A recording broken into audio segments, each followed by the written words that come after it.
আমাদের প্রভু এক, এক নবীর উম্মত, জীবন বিধান এক, ঐশী বাণী কুরআন।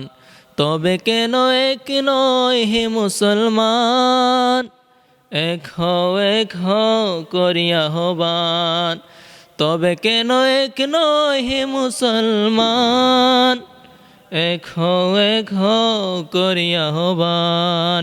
বাইতুল্লাহ এক, মদিনা শরীফ এক, উহুদ পাহাড় এক, বদরের মাঠ এক, একটা তো জীবন আর মরণ তো একেবার, একটা তো জীবন আর মরণ তো একেবার।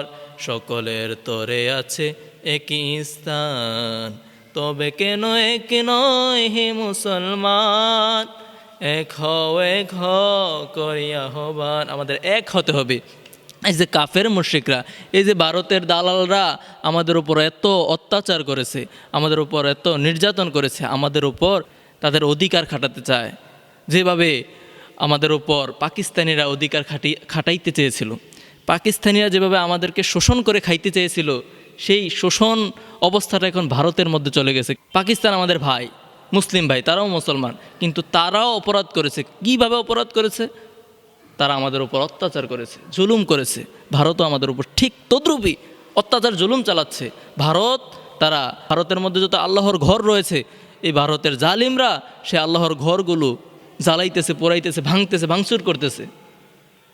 তার জন্য, তাদের প্রতিবাদের জন্য আমাদেরকে এক হতে হবে, এক হয়ে আমাদেরকে লড়াই করতে হবে। তার জন্যই বলি, আমাদের প্রভু এক, আমাদের আল্লাহ যেহেতু একজন, আমরা সেই আল্লাহর জন্যই যুদ্ধ করব। আমাদের রাসূল একজন, আমরা সেই রাসূলের জন্যই যুদ্ধ করব। এই ভারতের বিরুদ্ধে যারা আল্লাহর ঘর, রাসূলের ঘরের মধ্যে যারা এই অত্যাচার শুরু করেছে, ভাঙচুর করতেছে, তাদের বিরুদ্ধে আমাদের রুখে দাঁড়াতে হবে। তার জন্য আমাদের এক হতে হবে।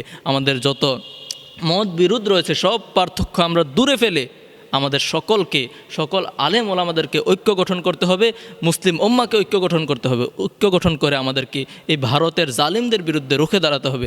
তা না হলে আমাদের এই মুসলমানদের ধ্বংস অনিবার্য হয়ে থাকবে। তার জন্য এই মুসলিমরা যদি আমরা এক হই, এই ভারতদেরকে রুখে দিতে পারবো ইনশাআল্লাহ।